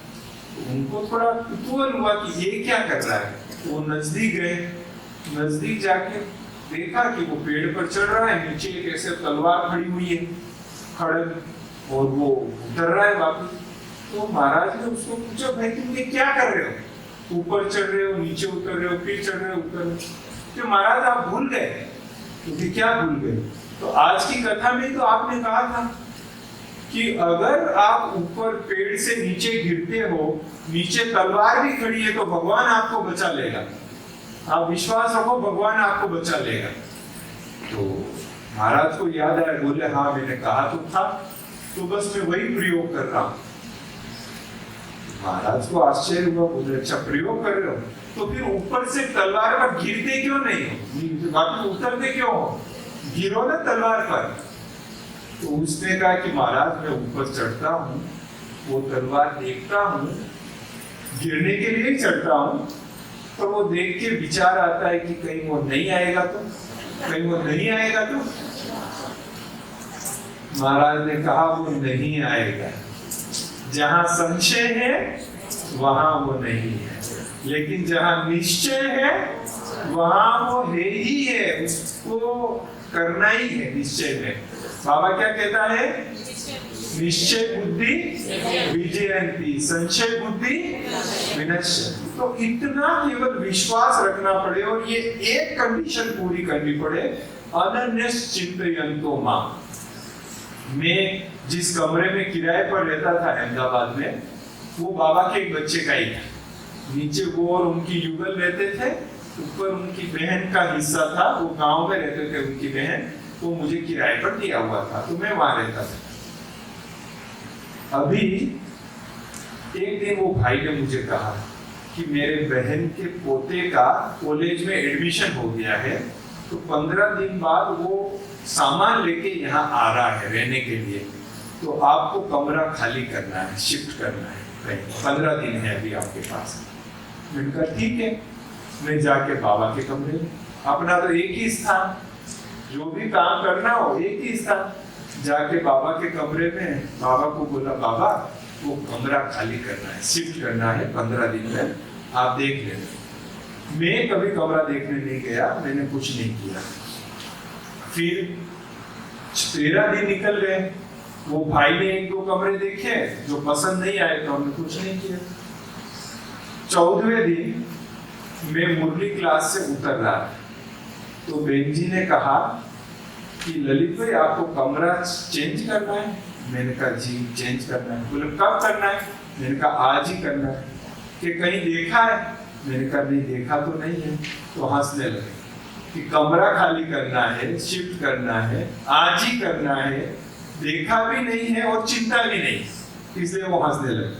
फिर अंदर गए, अंदर जाके एक कीचेन लेके आए जिसमें 8-10 चाबियां थी, लाके मेरे हाथ पे रखा और कहा कि ये एक बंगलो है, 3 मंजिला, 8-10 कमरे हैं, पूरा खाली पड़ा है, ये आप संभाल लें। अब मुझे कितना चाहिए था? एक कमरा किचन चाहिए था, और बाबा ने क्या दिया? 8-10 कमरों का पूरा बंगला दे दिया। लेकिन कब दिया? कब दिया? लास्ट दिन दिया। कब तक? वो पहले भी तो दे सकता था, लेकिन मेरे निश्चय की परीक्षा, इसलिए लास्ट दिन दिया। तो भगवान काम करता है, हमारा काम करता है, लेकिन हमारा निश्चय होना चाहिए, हमारा मन उसमें लगा हुआ होना चाहिए, और धैर्यता रखनी पड़ती है, क्योंकि वो लास्ट में ही करता है। तब तक हमारे निश्चय की परीक्षा है। हमारे सामने कोई भी प्रश्न आए तो हम उसका क्या सोचते हैं? अच्छा हम इसका ये कर ले, ये नहीं होगा तो हम ऐसा कर लेंगे, ऐसा नहीं होगा तो ऐसा कर लेंगे। हैप्पी भाई ऐसे ही होता है ना, एक ऑप्शन ABCD सोचते रहते हैं, लेकिन जब हम भगवान को सौंप देते हैं ना, तब हमारे सामने जो रिजल्ट आता है वो ई उत्तर आता है जो हमने सोचा भी नहीं था। तो इतना वंडरफुल उत्तर आता है, हमको आश्चर्य होता है कि ये तो कमाल हो गया। तो ये संगम युग, ये परमात्मा के साथ का अनुभव करने का युग है, ये प्रयोग करने का युग है, ये उसके निराकार स्वरूप को साकार में काम करते हुए देखने का युग है। ये केवल ज्ञान सुनने का योग करने का नहीं, लेकिन प्रैक्टिकल प्रयोग करने का युग है कि कैसे भगवान और हम कंबाइंड स्वरूप है, भगवान हमारा साथी है और वो सब कुछ हमारा करता है। ये वो प्रयोग करने का युग है। मैंने बताया इस 33 साल के इस राजयोगी लाइफ में इतने अनुभव है कि मैं अगर अभी सुनाता रहूं तो ये रात कैसे ही गुजर जाए, इतना सब कुछ हो जाता है। लेकिन अभी समय हो गया है और कल आपसे वापस मिलेंगे भी सही, कल भी सबसे मिलना है। कल और भी दूसरी विशेष, मैंने कहा कल गीता पर, आज भागवत सुनाया, कल गीता सुनाएंगे। लेकिन आप सबके भी जीवन का बाबा के साथ का बहुत बहुत अच्छा अनुभव रहा होगा। और विशेष तो हमारी दीदी जी ने खास निमंत्रण देकर हमें बुलाया, तो हम दीदी का बहुत बहुत थैंक्स करते हैं जो हमारे 84 जन्मों के संबंधियों से मिलने का सौभाग्य प्राप्त हुआ। ओम शांति।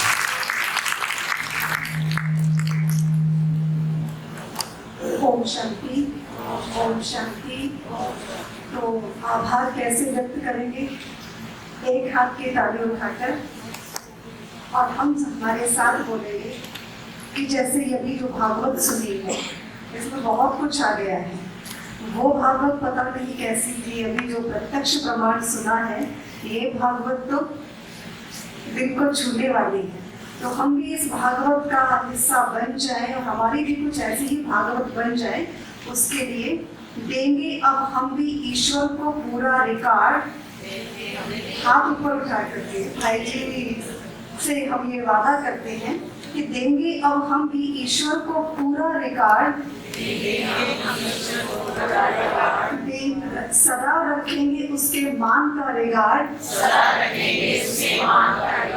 आज से हम लेते हैं ये गारंटी कार्ड। तो ये गारंटी कार्ड अपने पास रखना। तो जैसे कि भाई जी ने बताया, और कोई कार्ड की आवश्यकता नहीं है, इसको हमेशा संभाल के रखिएगा। और अभी सभी राधा जी से टोली लेके बाद में जाएंगे, से दीदी जी मिलेंगे, 2 शब्द दीदी जी रखेंगे। और कल, ये तो आज छोटा सा ट्रेलर था, आज भागवत सुनी है तो कल क्या सुनेंगे? गीता पर सुनेंगे। तो गीता सुनने के लिए कौन कौन आएंगे? अच्छा, जो चले गए हैं वो भी आएंगे। तो अभी दीदी जी हमारे सामने अपने 2 शब्द रखेंगे।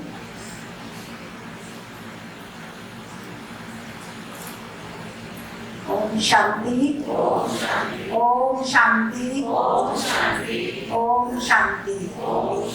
कैसा लगा सभी को? आनंद आया? बहुत आनंद आया। ऐसे ही मधुबन के वाइब्रेशन बाबा के जब हमें मिलते हैं तो सारा ही वातावरण मधुबन बन जाता है। तो भाई जी आए तो चारों तरफ पर कंपन मधुबन के अनुभव हो रहे थे। जो ही अंदर आए बराबर जी तो ऐसे लगा जैसे सारा मधुबन ही यहाँ पहुँच गया। तो आप सबने भी अच्छा सहयोग दिया और कल भी आप सभी उपस्थिति यहाँ पर देंगे। और जैसे भी भाई जी बता रहे हैं ना, आवाज़ लगाई भगवान तो उपस्थित हो गया। तो हमें भी ऐसे ही अचानक की रात्रि मिली है इनको बुलाने की। हम तो सोच भी नहीं सकते थे कि इतने बिजी शेड्यूल में बताया कि सारे वर्ल्ड का अकाउंट्स बाबा के घर का संभालना और कितनी कारोबार जिम्मेवारी के ऊपर है। तो मधुबन की शान, मधुबन की आन और हम बहनों का भी बहुत इतना ध्यान रखते हैं, इतना प्यार देते हैं, रूहानी प्यार से हमें भरपूर कर देते हैं। और फिर किसी ऑफिस में जाओ कोई कारोबार कराने के लिए तो डर लगता है और हम सोचते थे कब हमारी बारी आएगी, हम ललित भाई जी के पास जाएंगे। लाइन लगा के बैठते हैं, जैसे बता रहे हैं कि बहनें आती हैं दर्शन कराने और हम भी चाहते थे कि हमारा भी इतना प्यारा भाई हमें मिले जल्दी से जल्दी। तो ये मेल मिलाप हमारा काफ़ी सालों से चलता रहा भाई जी के साथ।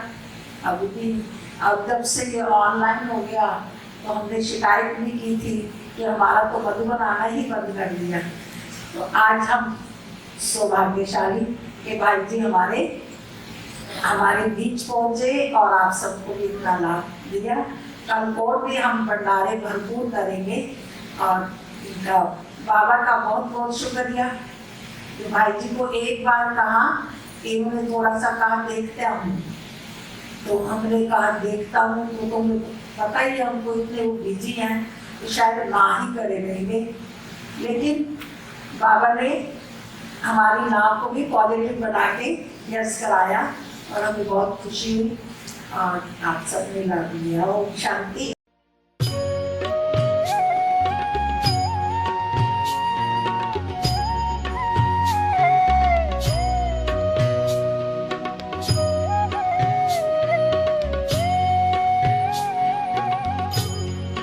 तुम्हारे साथ का अनुभव बड़ा निराला है, तुम्हारे साथ का अनुभव बड़ा निराला है।